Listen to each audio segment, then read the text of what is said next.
Doctor মাজিদ 1973 সালে হরিণাকুণ্ডু উপজেলার রিশখালী গ্রামে জন্মগ্রহণ করেন। পিতা আব্দুল আজিজ। ডক্টর মাজিদ রিশখালী প্রাথমিক বিদ্যালয়ে পড়াশোনা শুরু করেন।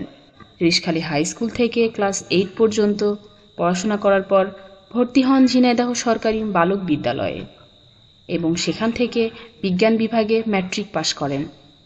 কিন্তু ফলাফল আশানুরূপ না হওয়ায় তিনি দ্বিগুণ উদ্যমে পড়াশোনা শুরু করেন এবং ঝিনাইদহ কৃষি কলেজ থেকে এইচএসসিতে স্ট্যান্ড মার্কস পেয়ে উত্তীর্ণ হন। এরপর ভর্তি হন ঢাকা বিশ্ববিদ্যালয়ের ফার্মেসি বিভাগে।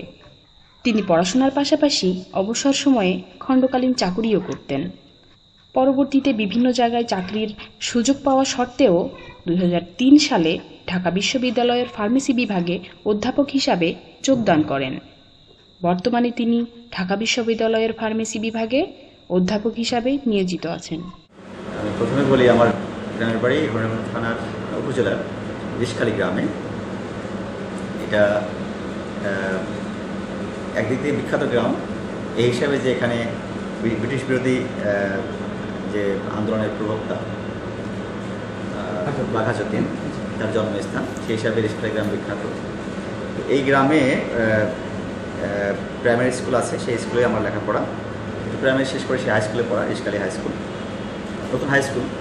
লেখাপড়ার মান এবং অন্যান্য বিষয়গুলো অনুকূলে ছিল না, যার ফলে রেজাল্ট যদি ফার্স্ট ছিলাম ক্লাসে, কিন্তু ক্লাস 8-এ গিয়ে মানে একটা ধাক্কা খাওয়ার মতো অবস্থা। এই জন্য পরে চিন্তা ভাবনা করলাম যে এই স্কুলে থাকলে লেখাপড়া হবে না, রেজাল্টও ভালো হবে না। আমি নিজের সিদ্ধান্তেই আমি আব্বাকে বললাম যে আমি এই স্কুলে পড়বো না, আমি ঝিনাইদহ গিয়ে গভর্নমেন্ট স্কুলে পড়তে হবে। আব্বা একবারে বলো ঠিক আছে যাও। ওখানে গিয়ে ভর্তি হলাম ক্লাস 9-এ, 9-10 ওখানে করছি। এবং ওই টার্গেট ছিল একটাই যে মেধাতে লেগে যেতে হবে, টার্গেট ছিল একটাই যে মেধাতে লেগে যেতে হবে। তো লেখাপড়া সেভাবে করলাম এবং ইন্টারমিডিয়েটে গিয়ে ঠিকই আমার সেই স্বপ্ন বাস্তবায়ন হলো। ইন্টারমিডিয়েটে আমার কলেজ থেকে বলে ওইটা কেসি কলেজের বোধহয় সবচেয়ে ভালো রেজাল্ট। আমার সায়েন্স থেকে আমরা একসাথে 3 জন স্টার্ট করলাম। আমি একজন, আর সাথে আমার ওখানে আরেকটা ছেলে ছিল, ফজলু, একজন ইঞ্জিনিয়ার। তারপরে ওখান থেকে পাশ করার পরে মেডিকেল ভর্তি হলাম। প্রথমে মেডিকেল ভর্তি হওয়ার পরে ঢাকা বিশ্ববিদ্যালয়ে রেজাল্ট দিল। এখানে মেডিকেল রেখে আমি প্রথম রেখেছিলাম। পরে আমাকে বললো যে কী করবো মেডিকেল পড়ে, মেডিকেল ফার্মেসি বেটার। তো মেডিকেল ভর্তি বাতিল করে পরে ফার্মেসি এসে ভর্তি হলাম। এই হলো আমার লেখাপড়া। পরে ফার্মেসি থেকে বি ফার্ম, এখান থেকে ঢাকা বিশ্ববিদ্যালয় এম ফার্ম করে আমি প্রথমে জব করেছি কুয়েত আর্মিতে, বাংলাদেশ মিশন থেকে ওখানে গিয়েছিলাম। ওখানে 6 মাস জব করার পরে ব্যাক করি। তারপরে একটা প্রাইভেট বিশ্ববিদ্যালয়ে জয়েন করলাম লেকচারার হিসাবে। পাশাপাশি এমফিলে ভর্তি হলাম ঢাকা বিশ্ববিদ্যালয়ে। এমফিল শেষ করে ওখান থেকে পরে 2003 সালে ঢাকা বিশ্ববিদ্যালয়ে জয়েন করি লেকচারার হিসাবে। দেন 2013 সালে এসে আমি ঢাকা বিশ্ববিদ্যালয়ে ফুল প্রফেসর হিসাবে প্রমোশন পেয়ে এখন এখানে অধ্যাপক হিসেবে কর্মরত আছি। ছাত্র থাকা অবস্থায় আমি অবশ্য পার্ট টাইম জবের সাথে জড়িত ছিলাম। তখন এই পার্ট টাইম জব করতাম মাস্টার্স থাকা অবস্থায়। That was a great experience for me. এটা আমাকে এখান থেকে অনেক কিছু শিখতে পেরেছি পার্ট টাইম জবের কারণে। পাশাপাশি লেখাপড়া চালিয়ে গেছি। এরপর পিএইচডি করলাম জাপান থেকে, বায়োটেকনোলজিতে। জাপান থেকে পিএইচডি করার পর ইটালি থেকে এবং তাইওয়ান থেকে পোস্ট ডক্টরাল গবেষণা শেষ করেছি 2010 এবং 2009 সালে। এর বাইরে বিভিন্ন দেশের সেমিনার সিম্পোজিয়ামে গেছি।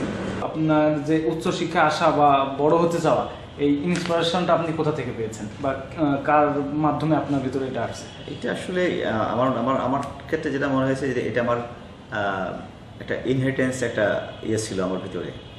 তার ফলে ওই সিদ্ধান্তটা আমি একাই নিয়েছি। তবে এক্ষেত্রে সিদ্ধান্ত নেওয়ার ক্ষেত্রে নিলেতে হবে না, তার তো পিছনে সাপোর্ট লাগবে। তো আমার আব্বা, ওনাকে ধন্যবাদ দিতে হয় যে উনি এক কথায় রাজি হয়ে গেছেন আমি বাইরে আসবো লেখাপড়া করতে। এই কথাটা যখন ওনাকে বলেছি উনি এক কথায় রাজি হয়ে গেছেন, ওকে যাও। উনি এক মুহূর্তে চিন্তা করে নাই। প্রাইমারি স্কুলে 2 জন গুণী শিক্ষক পাওয়ার কারণে এই সময় কিছু ছাত্র বেড়ে আসছে। যে রিশখালী গ্রামে আমি যখন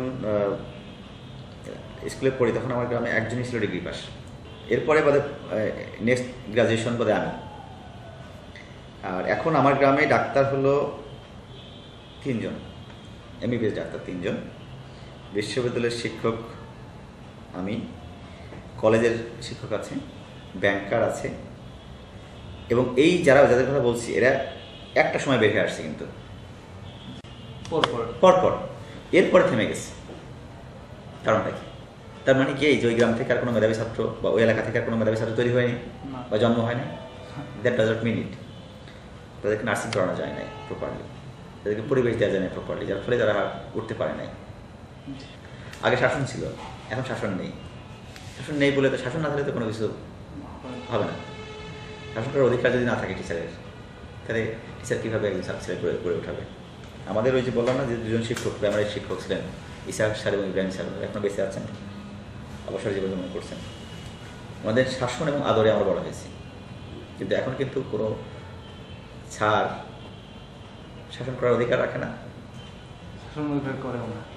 করতে পারেও না। তার নানান কারণ আছে। অথচ একজন শিক্ষক কিন্তু যখন ছাত্রকে পড়ায়, তার ভিতরে ন্যূনতম কোনো পিছুটান থাকে না, কোনো স্বার্থ বা কোনো বিদ্বেষ কাজ করে না। সে একেবারেই নিঃস্বার্থভাবে একজন ছাত্রকে মানুষ করার চেষ্টা করে। আমি যখন মেডিকেল ভর্তি ক্যান্সেল করে ঢাকা বিশ্ববিদ্যালয়ে ভর্তি হলাম, এটা আমার নিজের সিদ্ধান্তে ভর্তি হয়েছে। এটাতে বাবা মা সবাই এবং আত্মীয় সবাই কষ্ট পেয়েছে যে মেডিকেল ছেলে ডাক্তার হবে, সেটা বাদ দিয়ে কেন এটা করতেছে। আমি যখন ভর্তি সিদ্ধান্ত নিলামই, তখন আমি ওনাদেরকে বলেছিলাম যে আমি ভর্তি হলাম যখন ঢাকা বিশ্ববিদ্যালয়ের টিচার হবো। আশ্চর্য, আমি এটা ওনাদেরকে বলেছি যদি ভর্তি হয়েছি আমি ইউনিভার্সিটি প্রফেসর হবো। এটাই ছিল টার্গেট। তো আল্লাহ তাআলা ওই টার্গেট আমাকে ফুলফিল করার জন্য যা স্ট্রেংথ বা শক্তি দরকার ওইটাও।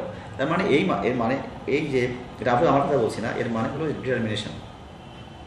ডিটারমিনেশন বা আমরা যেটাকে বলি পরিকল্পনা বা প্ল্যানিং, এটা খুব ইম্পর্টেন্ট। টার্গেট ঠিক করা খুব ইম্পর্টেন্ট। আমি যদি টার্গেট ঠিক করি যে আমি এটা রিস্ক করতে চাই, হ্যাঁ আমি কাছাকাছিতে না পেলেও আমি 80% অ্যাচিভ করতে পারবো, 80% না পারি 60 পারবো, 60 না পারি 50-তে পারবো। কিছুটা তো অ্যাচিভমেন্ট আমার হবে, অর্জন তো আমার কিছু না কিছু হবেই, সেটাই তো আমার জন্য অনেক। তো এটা আমি মনে করি যে এটা প্রত্যেকটা ছাত্রের ভিতরে এই স্বপ্নের বীজ বোনাটা এবং একটা টার্গেট ঠিক করাটা ইম্পর্টেন্ট। তো আপনি বিভিন্ন সামাজিক কর্মকাণ্ডের সাথে জড়িত, আমরা যতদূর জানি, বা বিভিন্ন উদ্যোগ আপনি মধ্যে গ্রহণ করেছেন। একটা পথ দেখানো বা কাউকে সাহায্য সহযোগিতা করা, মানুষের ভালো কিছু করা, এই ধরনের চিন্তা চেতনা আপনার ভিতরে কিভাবে আসছে, বা কোন চিন্তা থেকে আপনি এই ধরনের কাজে যুক্ত হয়েছেন? যেহেতু আমরা লেখাপড়া শিখে একটা পর্যায়ে আসছি, তো আমাদের প্রত্যেকেরই সামাজিক দায়বদ্ধতা থাকে বা থাকা উচিত। আমি যদি শুধু আমাকে নিয়ে চিন্তা করি তাহলে সমাজের পরিবর্তন হবে না।